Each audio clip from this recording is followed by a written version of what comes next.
believe that Prince William being born exactly under a eclipse that was a once in a multi-century occurrence, exactly where it was at over London, that was an accident, that he just so happened to have been conceived at exactly the right moment in time to result in being born exactly under an eclipse on the longest day of the year in 1982. Was that an accident, or had some magicians, some wizards, some geniuses behind the scenes been anticipating for centuries, because they knew when the eclipses would occur, been anticipating for centuries that moment and orchestrating events to be prepared to have someone born that met all the various criteria at that exact second in history? Do you see where I'm going, Tom? That was not a naturally occurring event. That was a concocted, planned, orchestrated series of events. So when we look at what happened with Deanna, was she aware of the role that she was being moved into and the necessary timing of the role that she was being moved into before it occurred? Or did she become aware of it in the course of her life and seeing that these events were not naturally occurring and she was being pushed through these moments in order? And I would let's go to the breeding program that is the Order of the Garter, the Round Table. What is one of William's names? Arthur, the once and future king.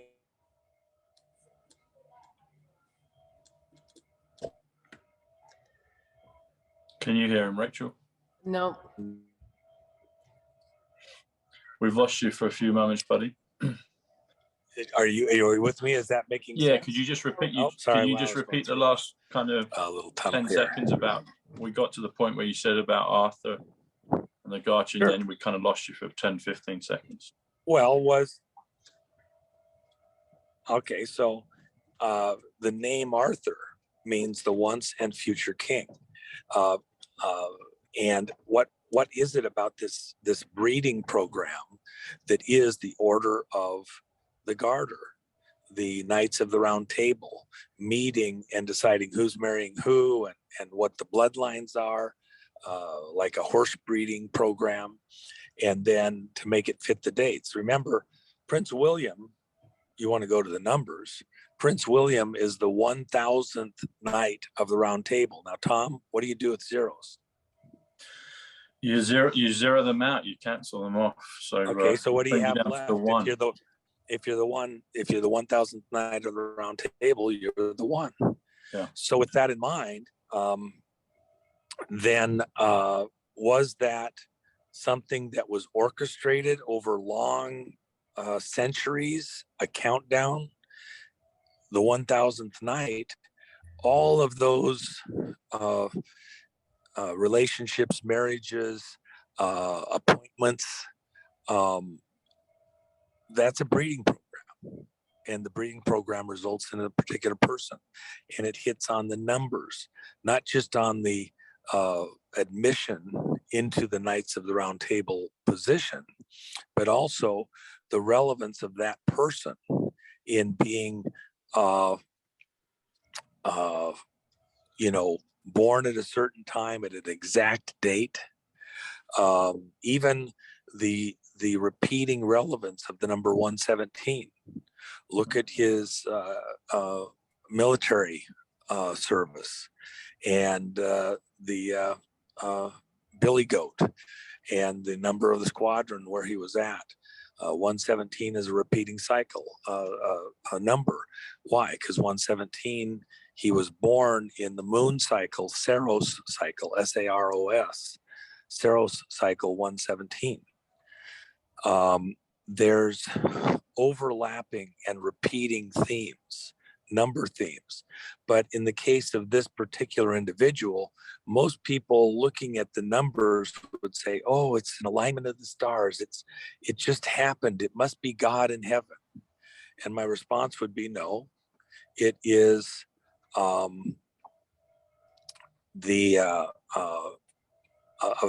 manufactured thing by wizards, by magicians, by Merlins, anticipating a certain moment in time, a certain climax in history where all the stars line up, and then they're engineering events in the physical to match what they believe is there in the spiritual, if you get the alignments correct.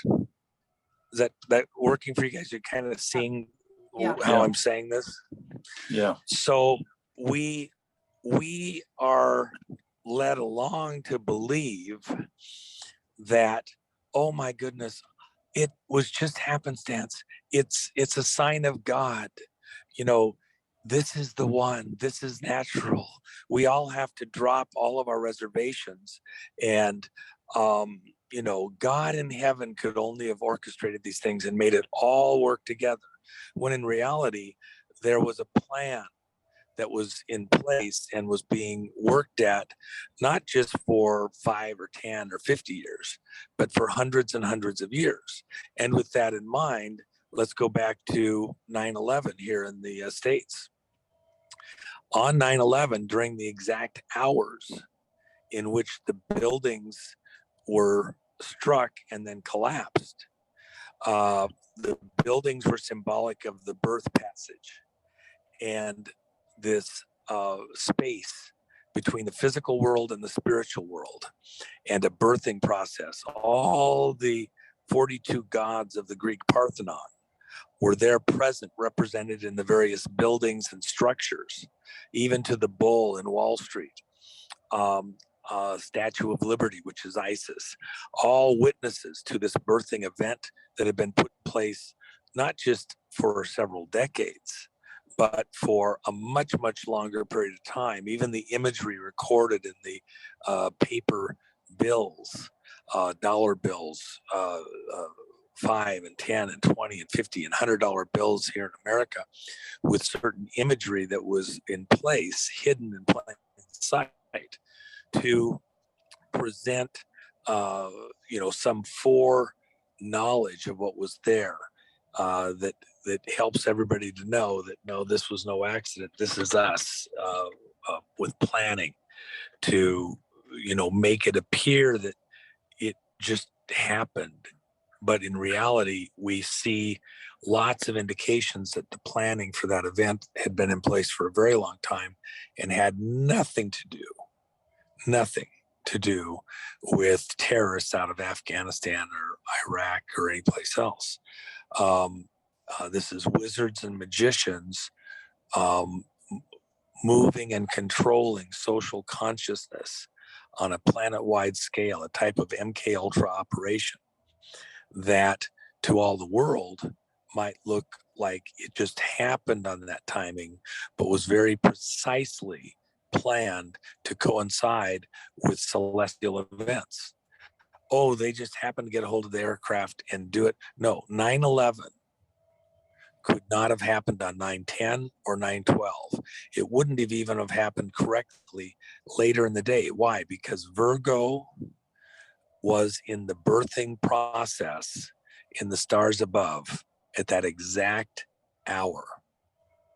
And so there was a celestial significance that Merlins, wizards, magicians, had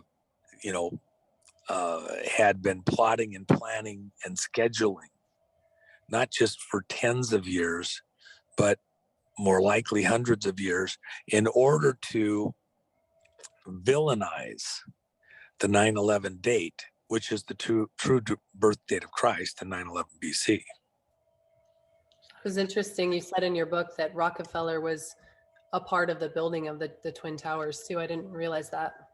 Yeah, Nelson Rockefeller, and of course the family there's a lot of angles that go back to the Rockefeller family. So, for example, Nelson Rockefeller donated the land that the UN building sits on, and it was a slaughterhouse. So it had been used as a slaughterhouse for about 150 years. Prior to that, these people are into blood sacrifice in order to get energy power for their rituals. They are a cult. And with that in mind also, you have other things that the Rockefeller family is involved in similarly. So the Twin Towers, the creation of the UN operation. The Rockefeller families after World War II were the ones that pushed the whole project to create the UN, this international body, and put it into power. And the money that was used to fund the UN operation, the trust fund that was used to fund it was called the Lucis Trust, as in Lucifer, Luciferian Trust. And in the original UN building, when it was completed, was the Lucis Chapel. They later had to change that because it was just too blatant, too obvious. Now, one of the things I mentioned in this same thing, these are people that are trying to bring about the things that are spoken about in Scripture, the Bible, etc. They're not fighting against it. They want it to come to pass. They want an Armageddon scenario. They want a Revelations period of time scenario because they believe that if they lead with that, world consciousness within the Muslim, the Christian, and the Jewish population are all looking for the arrival of the Messiah or the return of the Messiah. And so they have orchestrated events to blend in with, be synchronous with consciousness out across the world's population from the three great religions to match this programming that's out there about a cataclysmic end of the world crisis scenario.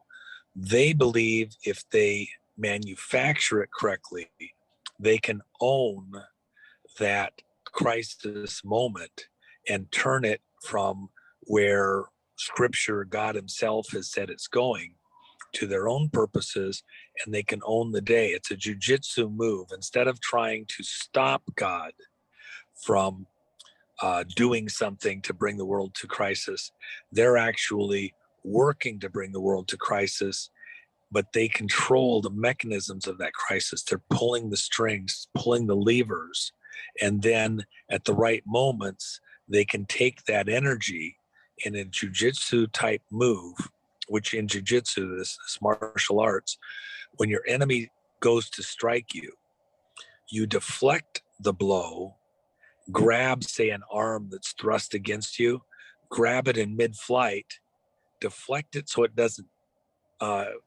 hit you with the energy. You use the energy that's coming at you, you add energy to it from your own body, and then use it to throw your opponent.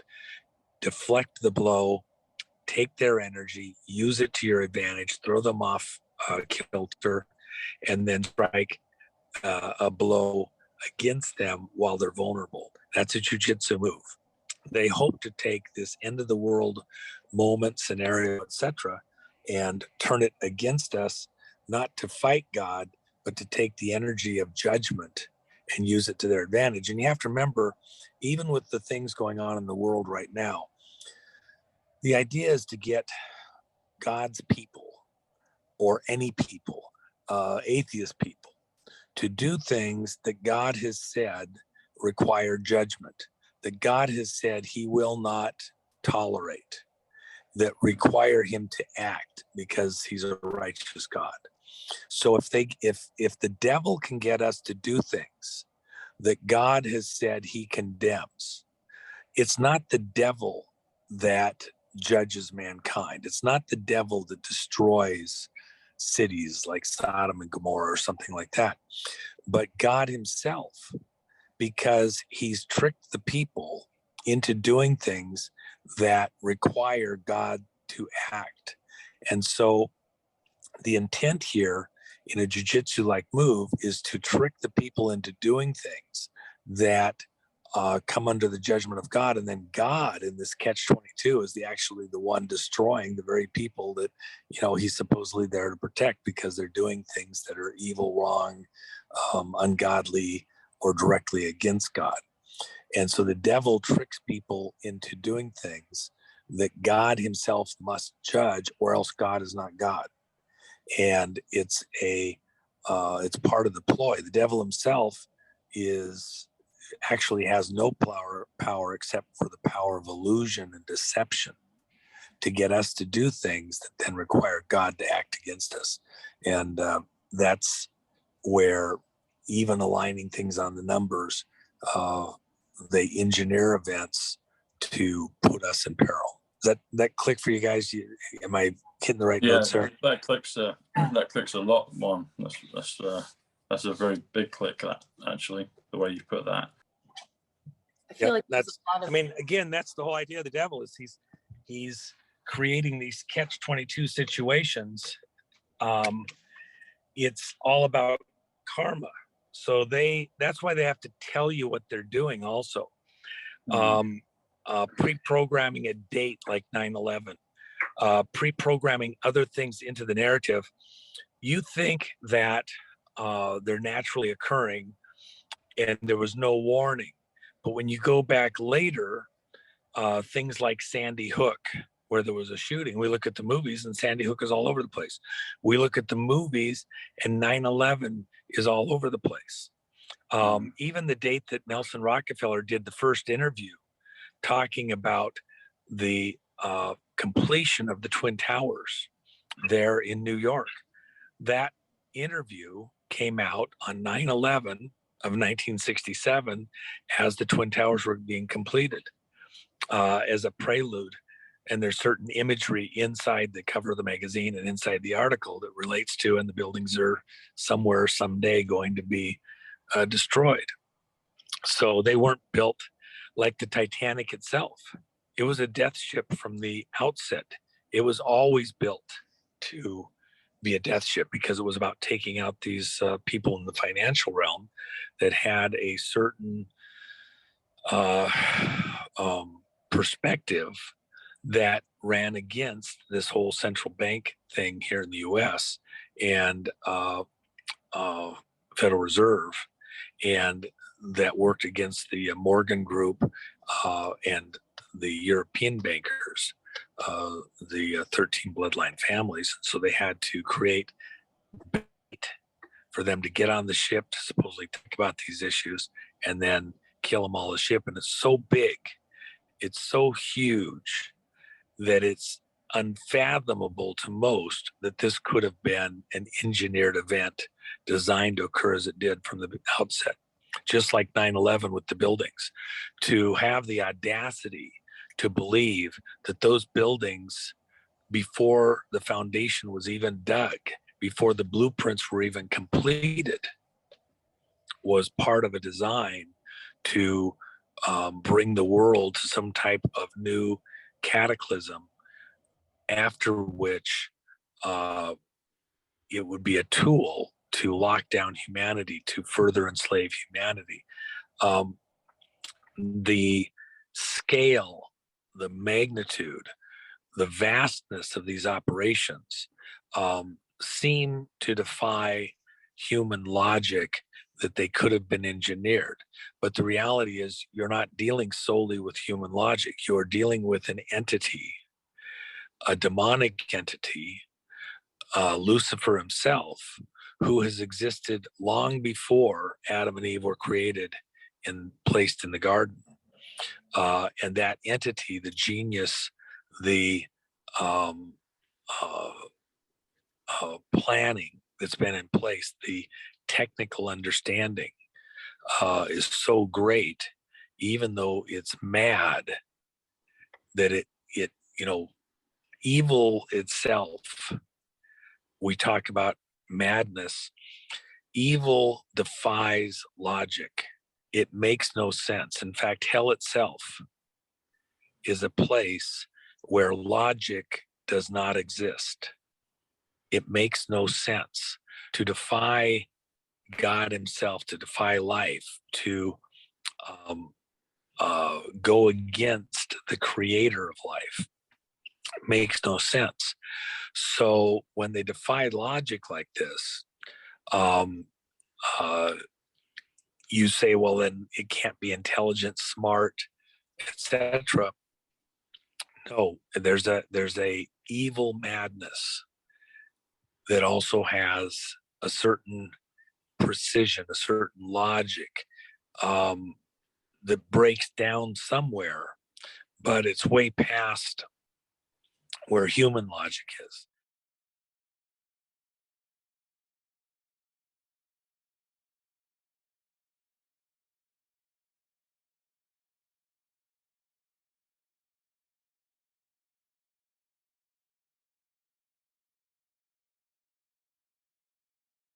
So Juan, you were talking about hell and how there's no logic in hell. Well, yeah, hell is a place where logic doesn't exist. So if you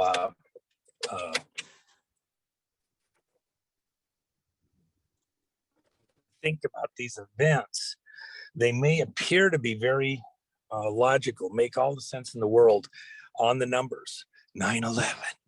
And it's the phone number that is our emergency call number, and all the, the aircraft numbers. If you look at the aircraft flight numbers and things like that, over and over, it looks like it's happenstance to have meaning. Even, for example, the number of terrorists that were on the flight, 19 flights. Well, wait a second. 19 is the power number. Oh, they had 20, but one got arrested. They had a backup just in case anything else did happen. And because the number 19 was critical to the whole thing. Why do we have this worldwide crisis going on over this health issue, and it's got the 19 in it again? I'm being careful so it get us taken down. The spending plan for bringing the economy back, 1.9 trillion. Oh, a 19 again. So we have all sorts of things out there that have certain branding that's critical to, keep a certain narrative going. And the numbers are critical to that narrative. The other team that we're opposed to, led by the devil himself, Lucifer, Satan, Samael, the Green Man, goes by 1,000 names. Osiris. It's the same devil, lots of different names. And in all of that, these same numbers keep coming up because they have meaning in the ritual. The other physics is based on 19.47. Rounded up, it's 19.5. Rounded down, it's 19. And so it has ritual meaning. It's the power number of the hidden physics, hidden right in plain sight, the subatomic physics. So Satan, Lucifer, the devil knows that physics. He knows what the meaning is. He wants things branded a certain way because it gives it ritual meaning. That's where I wanted to be out there, Smitch. Let me help you out here, Smitch.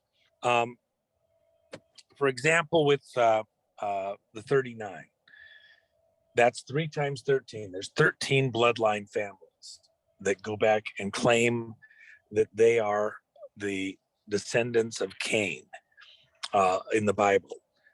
Cain, their belief, doesn't matter what you believe. You have to remember that.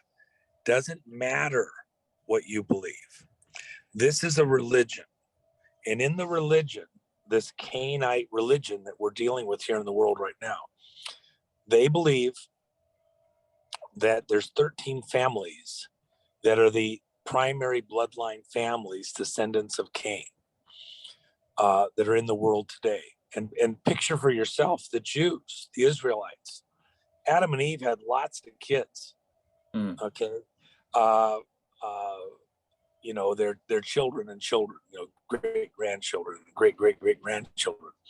Yet, for the biblical narrative, the inheritors of the promise of Adam, the inheritors of that inheritance, the physical and the spiritual seed, are the children of Abraham, one descendant many generations removed from Adam himself. And the 12 tribes come from his descendant 2 generations removed, which is Jacob, whose name was changed to Israel. So while you have a line of people whose bloodline goes back to Adam, the inheritors within the Jewish religion of the promises to receive the earth specifically go to those 12 families. And there's another wing that's a generic going all the way back to Adam himself, which is the rest of the earth's population, but specifically to Jerusalem and Israel and their father Abraham. The 12 tribes are specifically identified as those 12 tribes that came from Jacob. In the Canaanite religion, we're not talking 13 bloodline families going back to Cain specifically, but a later time where they still all come from a specific branch of the Cain family. And in their case, they believe that it's the 12 tribes that are the Jewish Israeli tribes plus 1, that they've been excluded from the inheritance, and that was wrong. And so they believe that they're the true inheritors of both the Adam side and the Cain side, and that their belief is that their father through Cain isn't Adam. Their father is Lucifer, Satan, the devil. And so Eve had sex with this humanoid, but that wasn't human, who was of the reptilian families.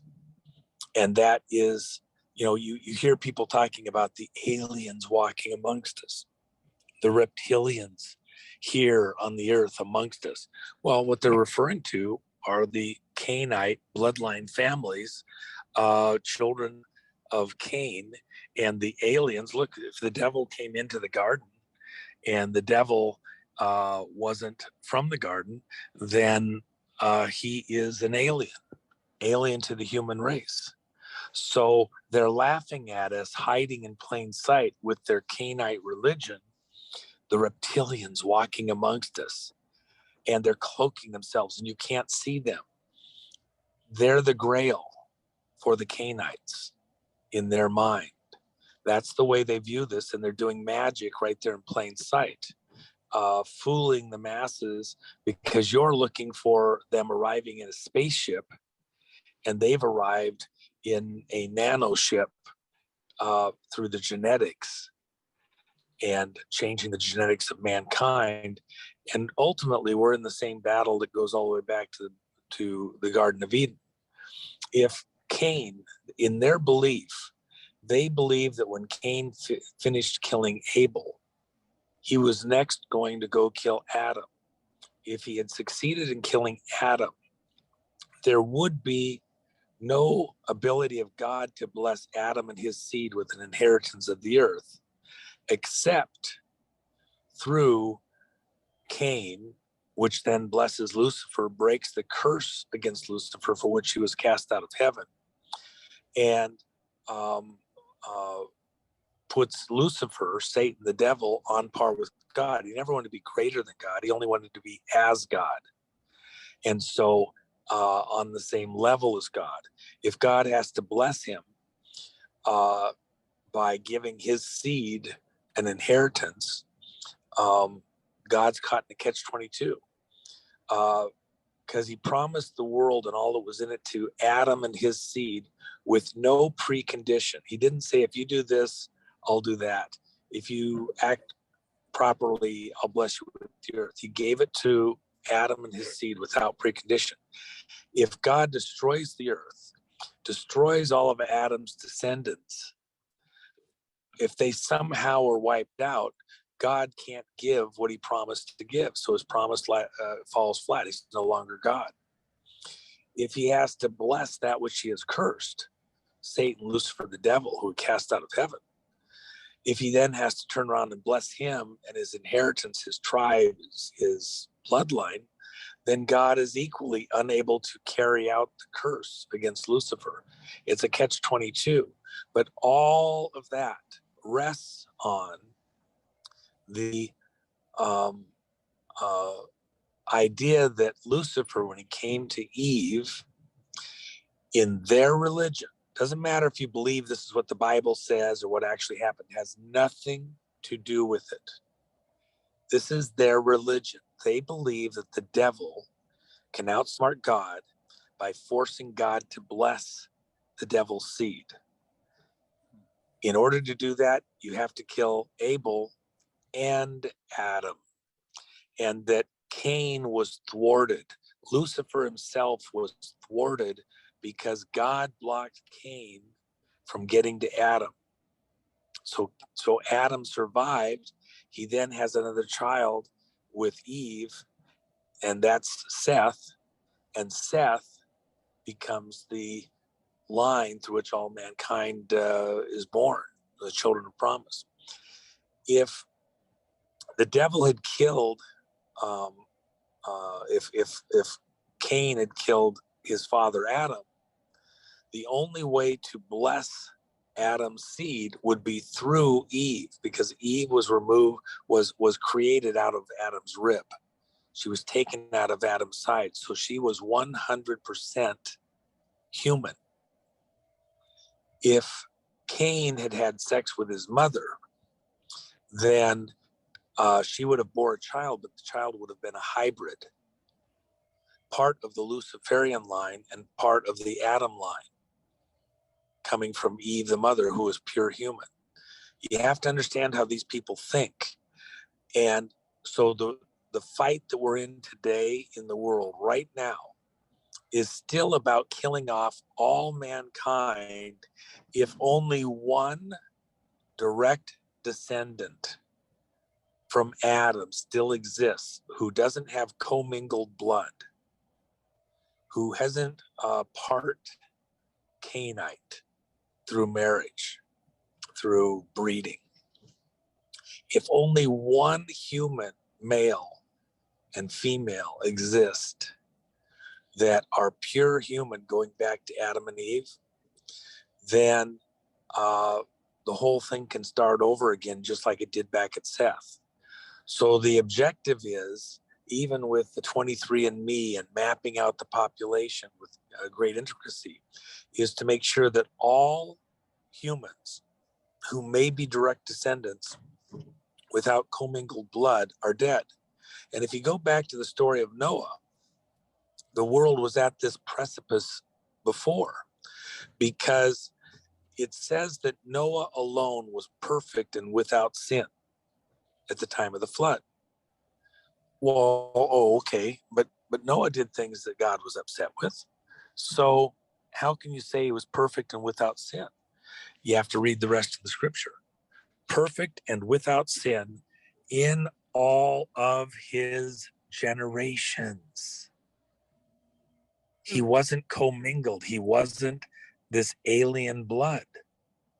So again, you're going back to the Cain and Abel story. And by the way, when the Israelites went into Canaan land, when they left slavery, went out across the desert, and they went into Canaan land, what was it that they found there when the spies went in the land and reported? And then later, when they went back to take the land was full of giants. They were humanoid, not human, not direct descendants of Adam. They were humanoid, not human. People get all caught up on this and they don't quite grasp this subtle difference.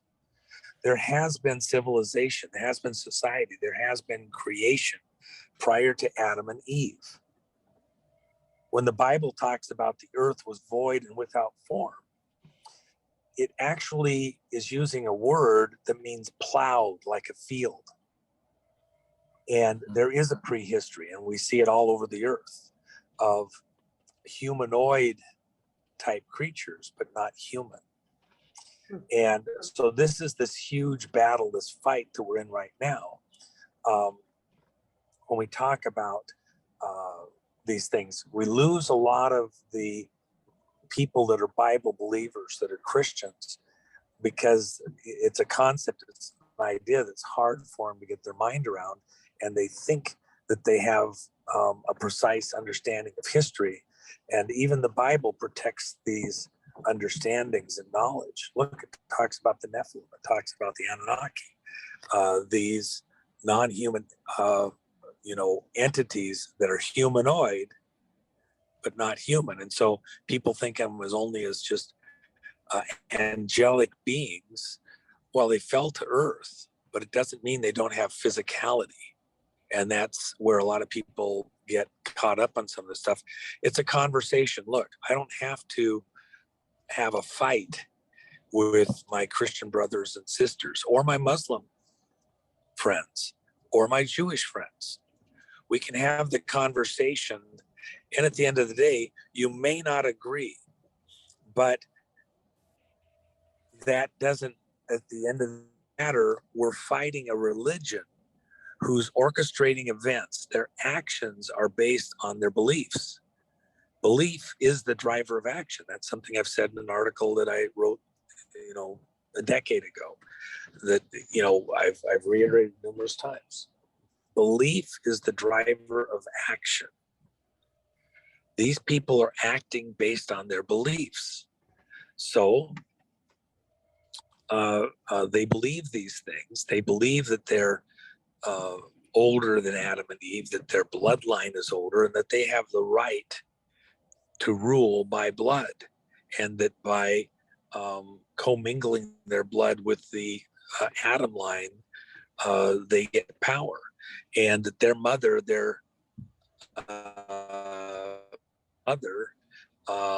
bloodline goes back to Eve, but they don't go back to Adam. And because they're more than human. They're not merely human, they're more than human according to their beliefs. And so they have greater power and authority. We might consider them less than human, and their actions are less than human because they want to see, in this Luciferian mindset, all pure humans sacrificed. If the last direct descendant of Adam, just like had Noah himself died, there would be no direct descendants that were 100% human. They would all have commingled blood with the Cain line, and then God would have had to bless Lucifer through his progeny in this Cain line thing with the mixed blood. And by the way, for Christians who get all stressed out over this, what can I be saved if I got Cain blood in me? I've almost certainly got it. Two things. Number one, the reason why the Jews are such a huge target is because the greatest likelihood of a direct descendant all the way back to Adam, male and female still existing, is in the Jewish heritage. And that negates the, there's always a direct descendant back to Adam to receive the earth, inherit the earth, rule over the earth there, and fulfill the Adamic promise to Adam, that his seed, he and his seed would inherit the earth forever. If the devil can kill the last direct descendant of Adam, and all that's left is the commingled blood, the hybrids, then the devil wins. And so in their Georgia Guidestones mentality, they're seeking to destroy all mankind except hybrids, and finding them anywhere on the earth. If there's one left, they're toast, because just like Adam, he was still alive, If Cain had killed Adam, Cain would have had sex with the mother. And by the way, their religion, go to the Osiris religion.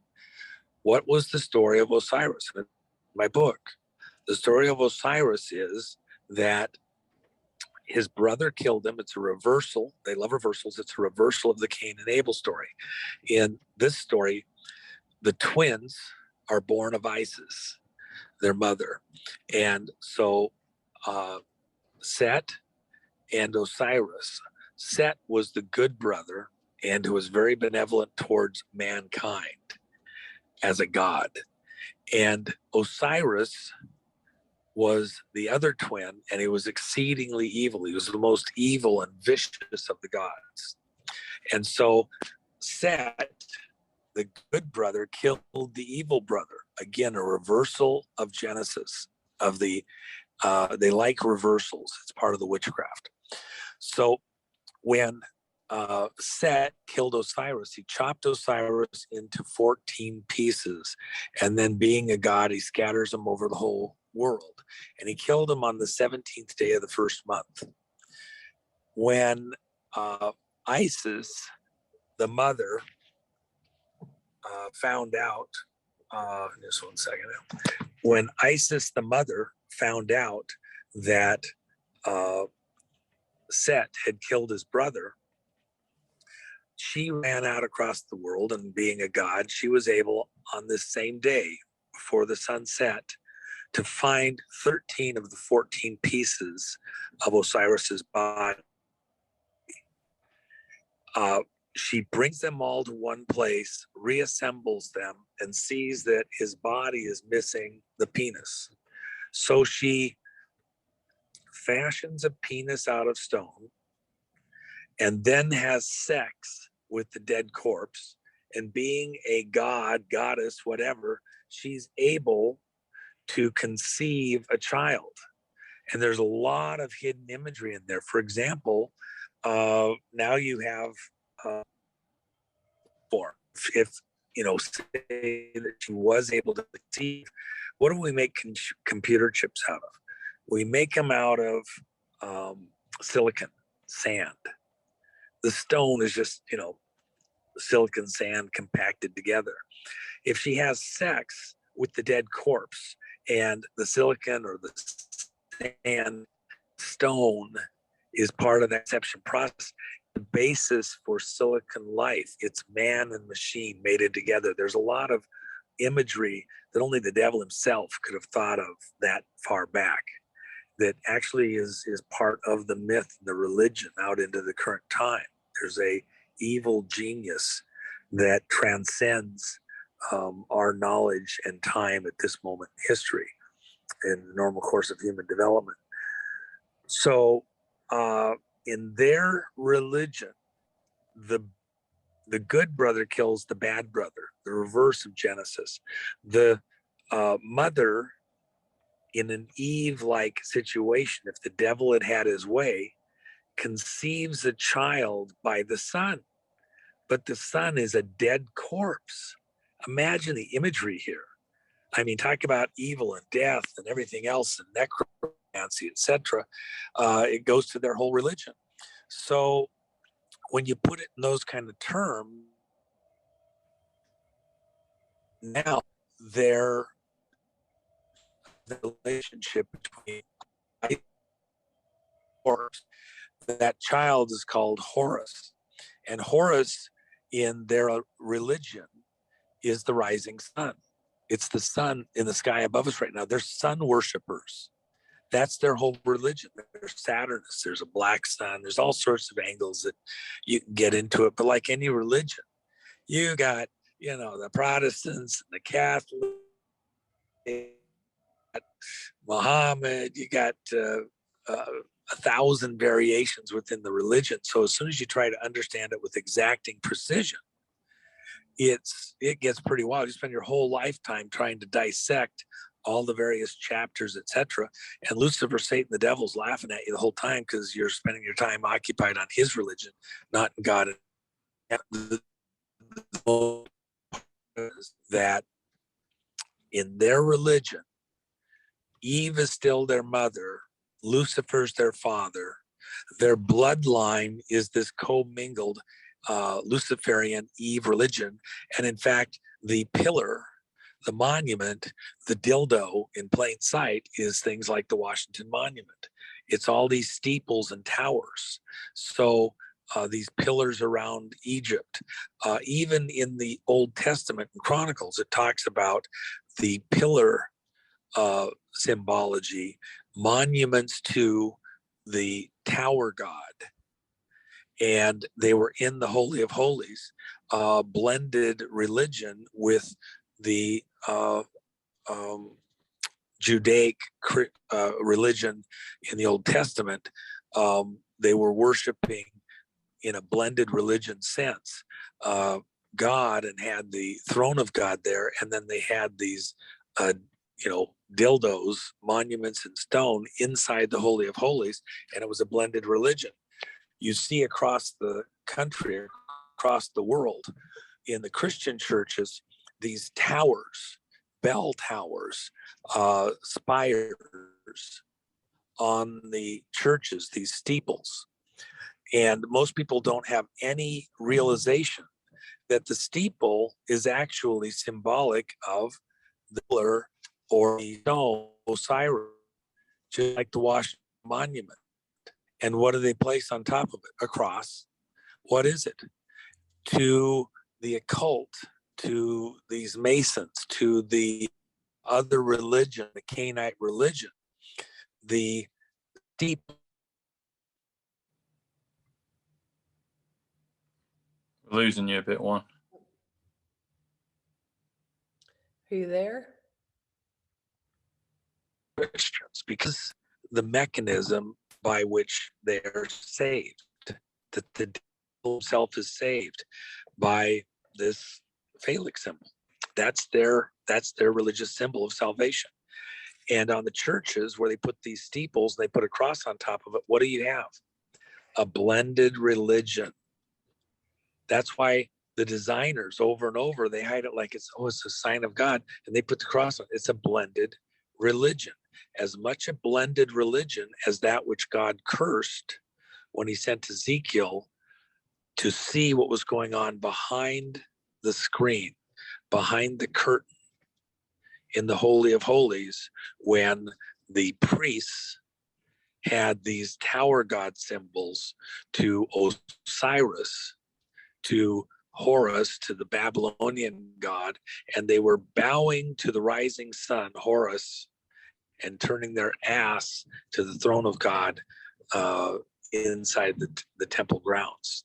We have a blended religion all around us, and a lot of people think that they're worshiping God in heaven, whether it be by the numbers or certain symbols, putting the cross on top of the spire, and they don't understand the underlying symbology of these things, and the fact that they think they're being all holy and everything else, and they're actually doing the devil's worship, symbolically right there in plain sight.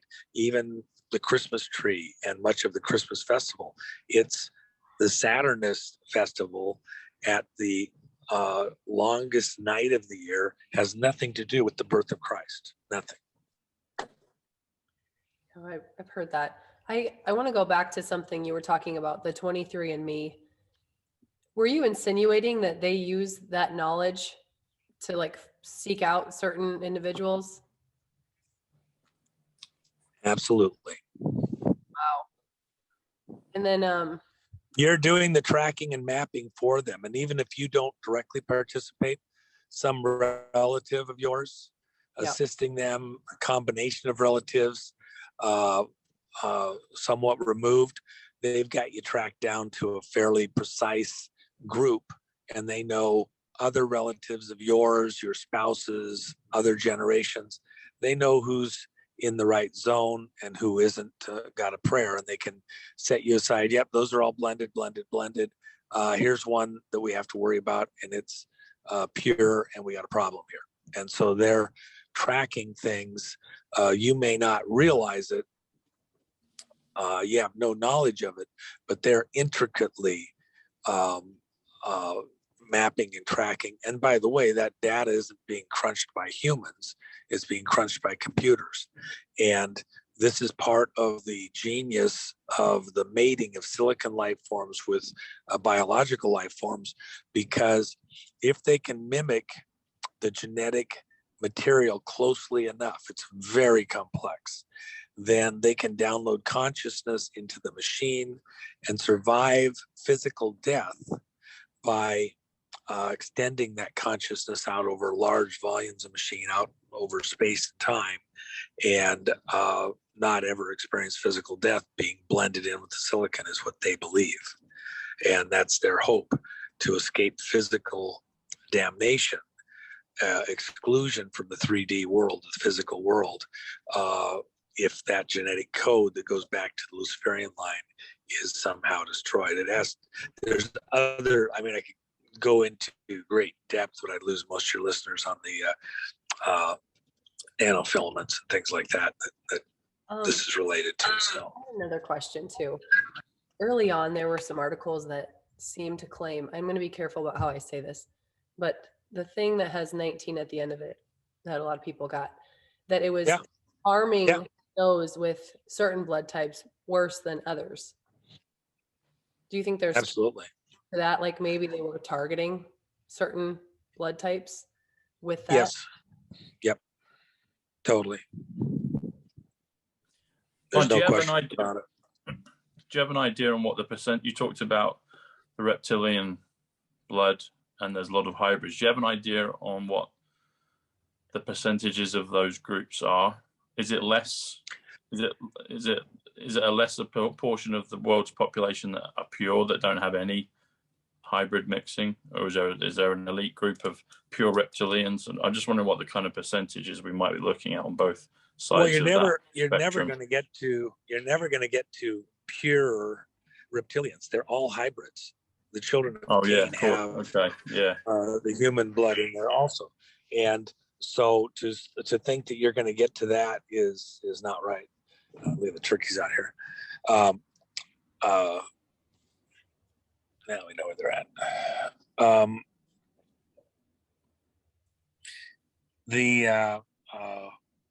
Maybe the other side, that like the pure non-reptilian, no hybrid at all. What is there any idea on what that might be as a percentage of the Earth?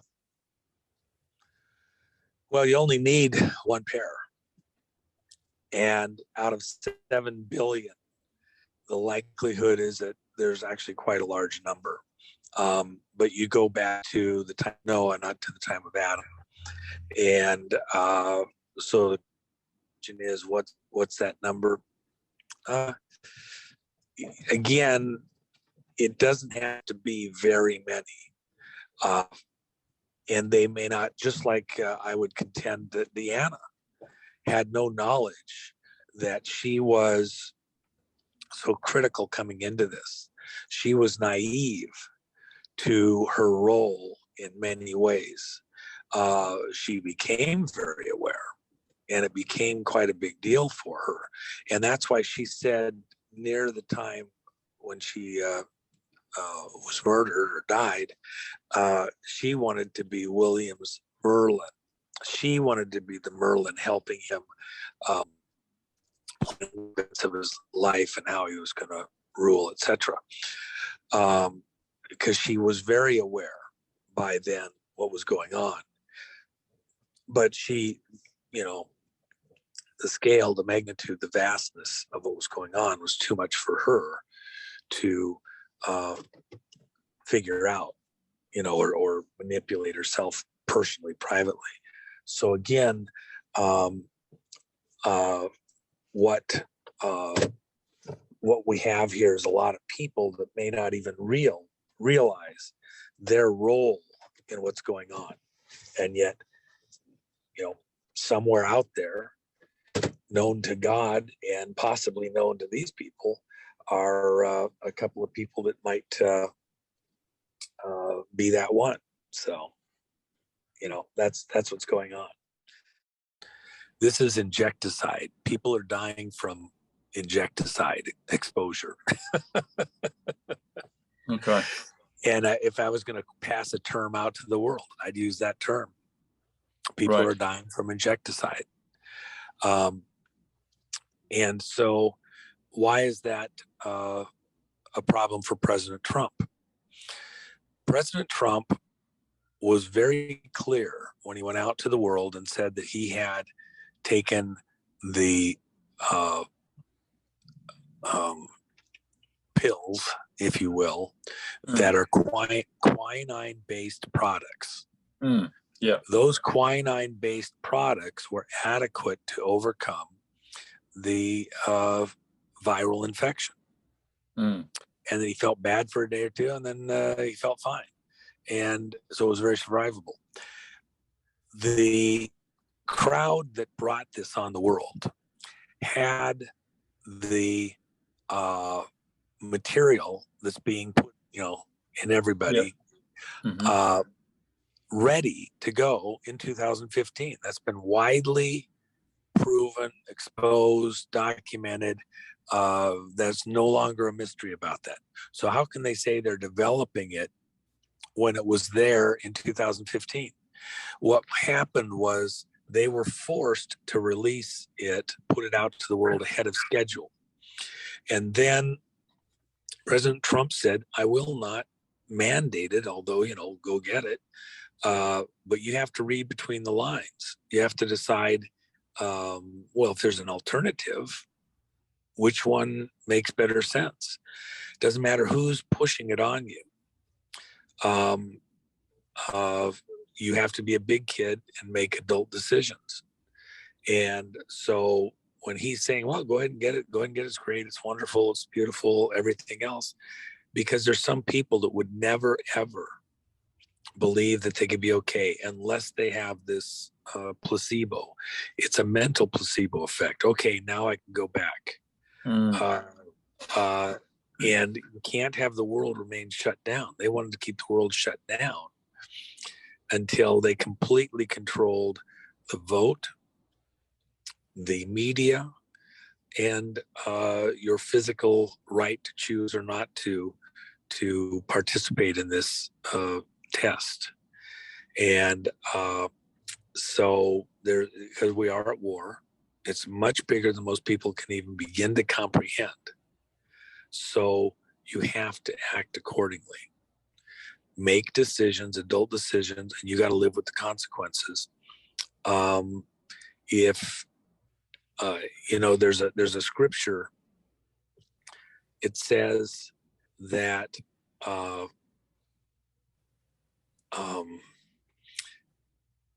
those who lack knowledge suffer because of it. If you don't know certain things, if you don't take the time and trouble to learn certain things, you will suffer. This is about learning and making informed decisions. And if you don't learn, if you decide to stay mentally weak, uninformed, you're going to suffer for it. So make an informed decision that fits where you're at. And, Paul in the Bible says, if I come preaching any other gospel, then don't listen to me. I might be out of my mind. The gospel I'm preaching to you now is the correct gospel. There was a certain way of saying things that left, personal choice in it.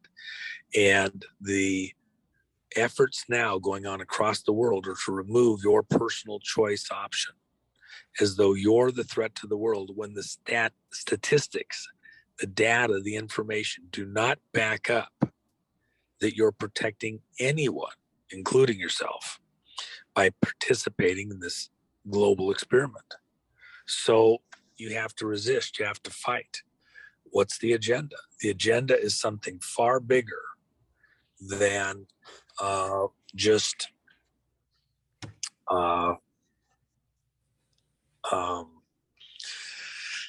keeping you healthy.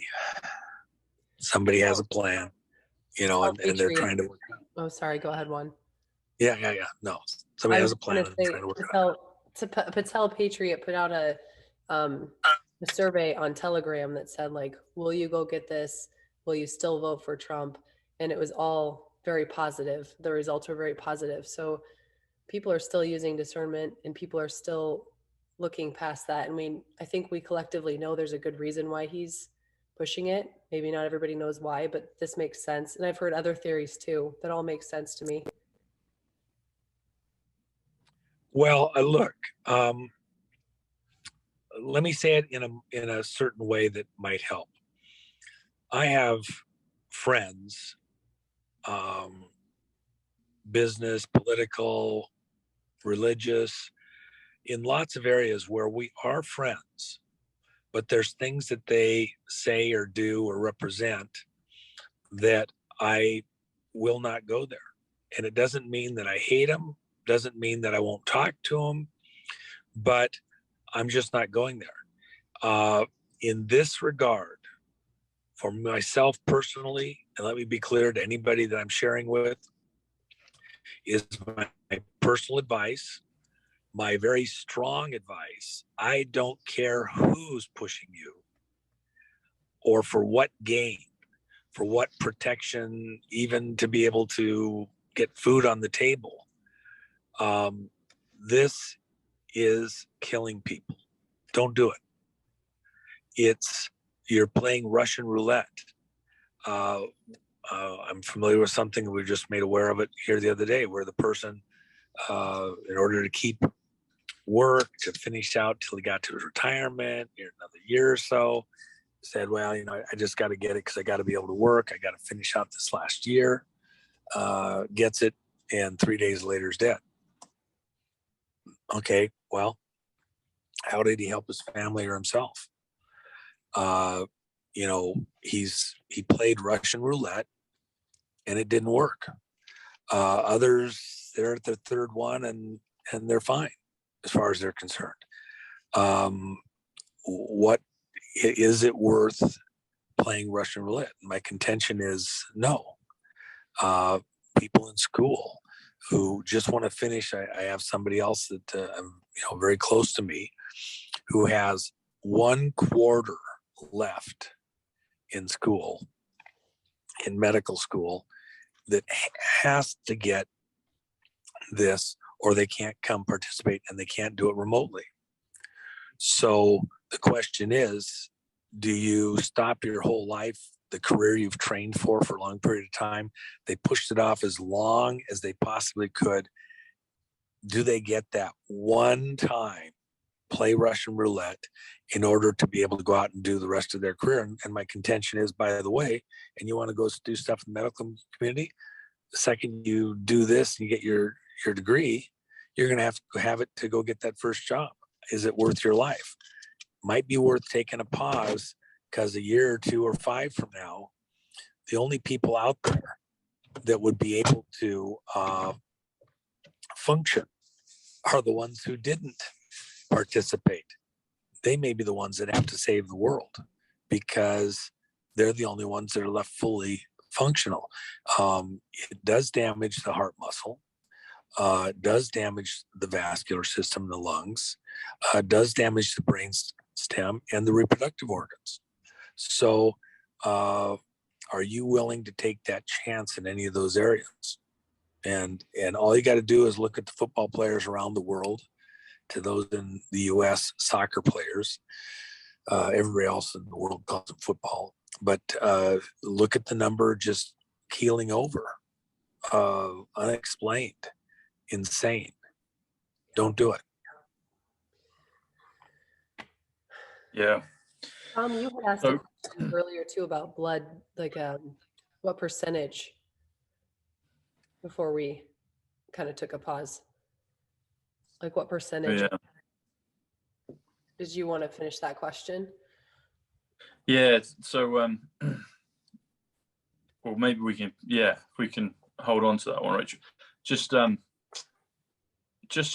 summarizing what you've said there, Juan, just so I'm clear, and maybe some others that are listening. So I concur with what you just said in the last 5 minutes, not to take it at any costs. But it was new to me, the part you said maybe 10, 12 minutes ago about how it's kind of like a 3-month expiry date on most of them. So I wasn't aware of that. So reading Well, between it's the not lines. every person. That's an average. Okay. Most people's immune system, if it's reasonably strong, will Can deal with negate it. and flush out Okay. these cells that the immune system recognizes as being altered or wrong. Okay. If your immune system is knocked down below a certain threshold, it can no longer weed those out and flush them out, and it goes rampant, and then, you know, And that's it's when just a you're in matter of trouble. time for you. Yeah. Okay. So from what you're saying with that, then is it correct to understand that pretty much most of these that people are taking are, because I've heard different theories on it, you know, that some's placebo, some are nothing, some may even have some good things in it, but is it pretty much across the board a similar product, a similar quality in terms of quality, that's probably the wrong word, but a similar dose that people are taking, and depending on where they are in terms of their health, their immunity, their lifestyle, is going to be that Russian roulette element that people don't know where they fully are on the board, and then they could, if they slip below a certain level, that's when they're going to become a cropper. Well, again, you can even have a pretty good immune system, but get a golden BB. For example, I have a person that had a very, very strong immune system that we tested that was in the upper 10% of the US population for their overall immune system's capability, but had a spike protein, a group of them actually, that had lodged in his thyroid. And one of them was right on a capillary vein. And so it was being fed with the nutrients from the bloodstream. And that one had grown quite large. It was in what we would call a precancerous condition, about the size of a pea. And because of the way it works, it's an irritant. Because it's crystalline in nature, it resonates with the radio frequency that we're all immersed in, but from Wi-Fi and cell phones and everything else. And so it's there as an irritant. Eventually the immune system, that would be a cancer site that potentially could develop. You could say, well, it wasn't cancerous. No, it was not. It was a growth that could have stayed in a benign state, but it certainly was still disrupting his biological function there in the thyroid, and messing him up on his hormonal balances, etc. If he'd gone to a normal doctor, just gone through normal testing, they would have seen the hormonal condition, probably diagnosed him with a hyper or hypothyroid situation. And they probably would have found the growth pretty instantaneously using x-rays or an MRI. But then the treatment would have been different because they wouldn't have attributed it to the spike proteins being present. When we illuminate it the correct way, we see the spike proteins present, and then we were able to break them up pretty instantaneously. And then the body's own immune response can put it back under control.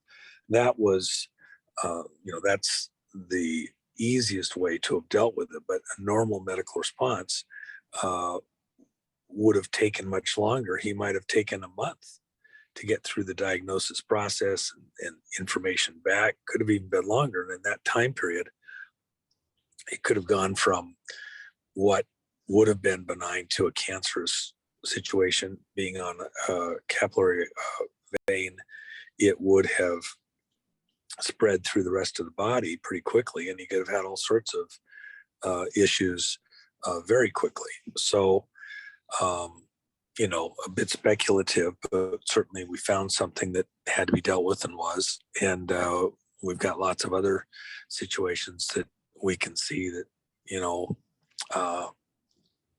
this is messing with people's physiology all over the world in similar situations. The thing that's killing people is the spike proteins predominantly at this point in time. And that's what the mRNA gene modification produces. Was your friend, was he a person that got that, or was it like the residual? I'm being careful with my words.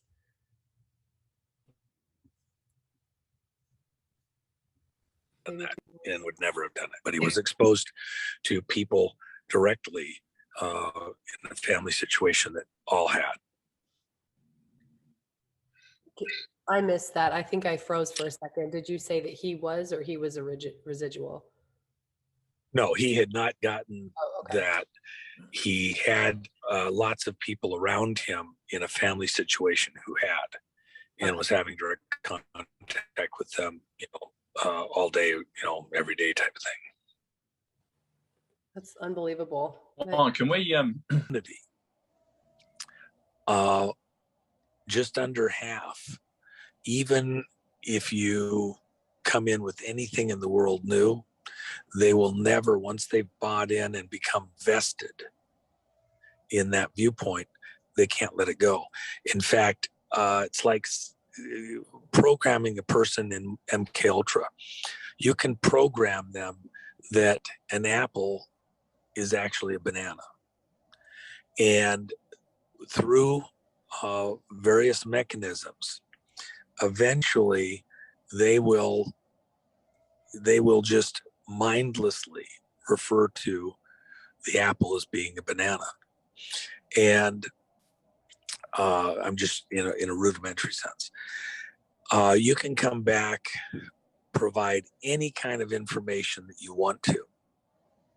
They just cannot let go of that. They can't change their mind. They look at it, it's in the programming. They can even want to sort of rethink it, and they just can't. They can't break it. It's trauma-based programming, and so there's certain emotional traumas that lock things in. It's very hard to break.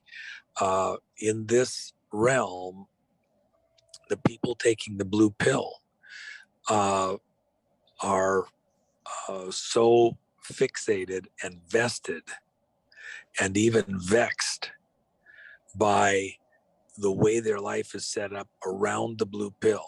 Everybody that's close to them is on the blue pill. To leave the blue pill leaves the security of the job, the people they interact with, the family, the relationships, that they won't sacrifice them because they need the comfort of them to continue. And to say that they would sacrifice that is to deny the rest of their life. They can't do it. They cannot make that leap. It's a bridge too far. It sounds like the Yuri Bezmenov YouTube video talking about, destabilization, and then talking about how once people reach a certain point, there's no waking them up. Even if you show them, they still won't believe it. Yep. No, that's true. That's exactly it. I mean, so how many people are going to wake up in the process of this? The traumas that are coming are a necessary component to getting as many people as possible to think critically, think again, and break the programming. This is societal programming out across the whole world, not just in some community or even a single country. The whole world is subject to this MK Ultra programming. And unfortunately, trauma, and I know there's a lot of people that have been through the MK Ultra programming and all that, various programs, and they get loved out of it and everything else. Even there, where they're growing out of it over time and somebody's worked with them and dealt with everything, unfortunately, they're still usually in a very traumatized state, and they haven't become powerful again, able to exercise themselves. The ones that have gone through some level of trauma are able to overcome the programming and become personally assertive again, and they lose some of their fear to do what has to be done. It's a conversation that's hard to have because most people it's too technical to, they want to argue this case or that case. There's always an exception to the rule, but in mass, and this is about the numbers. If you're going to take back the planet, the fastest, smoothest way is, the short, sharp whack, and to snap them out of the programming. And you get them close to the brink, which is what's happening right now. We're stretched tight as a drum, is a classic term. The rubber band is stretched all the way out there. It's right at the edge, the straw that breaks the camel's back. So societally, we've been moved by degrees to a level of stress and tension that's right at the edge of the breaking point. Now, at the right moment, you can do an event that takes it over relatively instantaneously. And especially if you're prepared for it, you can bring it back to resolution very quickly. If you don't have it pre-positioned, ready to snap, to break on command, then it's less predictable. So for example, with the earthquake generation technology, you go to an area where the plates are already pre-stressed. They're ready to have a quake. They're near the tipping point, and then you add in the extra energy, the energy waveform that takes it over the top and do a release relatively instantaneously. You didn't create all the stress for the entire magnitude of the quake that's released. You only targeted a place where the stress was near the breaking point, added that little extra, added the jiggling, if you will, that broke friction that tiny little bit and then took it the rest of the way. It's the same thing societally. And so what's about to happen, the stress, the strain, the near the breaking point, near-death experience that's going on in the country, that's this preconditioning so that when the event, the 11.3 event happens, it lays the groundwork instantaneously for the 11.4 reaction to begin then the reversal of fate, reversal of fortune that is this Esther moment that we're about to enter. Wow. Wow. Well, bring it on. Bring it on. Anyway, I do have, this is my only halfway free day that I have. Yeah, we should let you go. Yeah, I came came up to the Midwest to do what I did here, and I'll be back down in the Southwest and the Southeast this week. I'll be on both coasts just in the next couple of days, and then other places around the country. So my travel's been, I think I was in 8 states in 10 days, some of them more than once. I actually changed coasts 4 times in the last 2 weeks. So that's quite an easy load for you.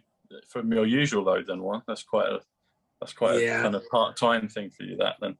I've been wanting to go out and check fence lines for 7-8 months and haven't had a day free to do it up until right now. So that was my big day today. So fun to go out and do that. And, well, thanks for sharing your time with us. Oh, before we let you go, Rachel reminded me of the question. Talking of another number, going back to you have to have just 2 pure descendants of Adam, but you said there's probably in reality a large proportion. Are we talking maybe 1 billion people in that category, 100 million, 10 million, 1,000? What are we looking at?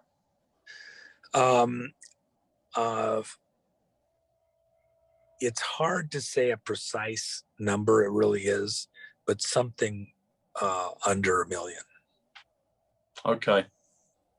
But the problem is they're sifted out far and wide enough that you got to find that million. And remember, you can't allow one through, or the whole game is not over. You could start over from a Luciferian standpoint. That's why they want wars and need wars to eliminate all humans, if you will. How did World War I start for America? It was the sinking of what ship? Lusitania. Lusitania. That's right. See, over and over again, it's the same crowd. They have to brand things with their names, their numbers, their symbology to get power from it.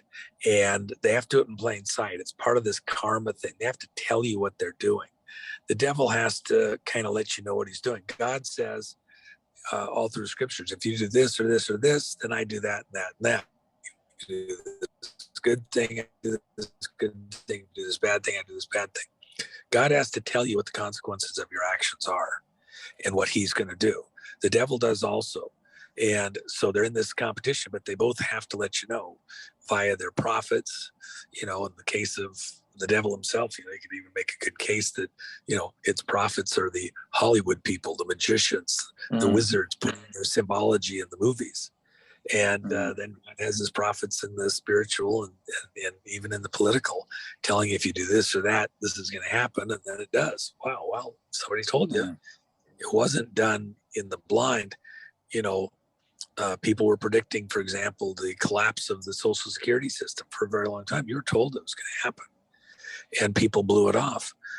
Who's the biggest target with this, thing that they're doing to everybody all over the world? It's older people. Why? Because if you can thin down the ranks of that group significantly enough, the Social Security imbalance goes away. You're being targeted. Don't kid yourself. Yeah. And that under a million group, would they have a common blood type that would connect them all? No. There's a couple variations there that all still fit. Okay. Can we say what those are?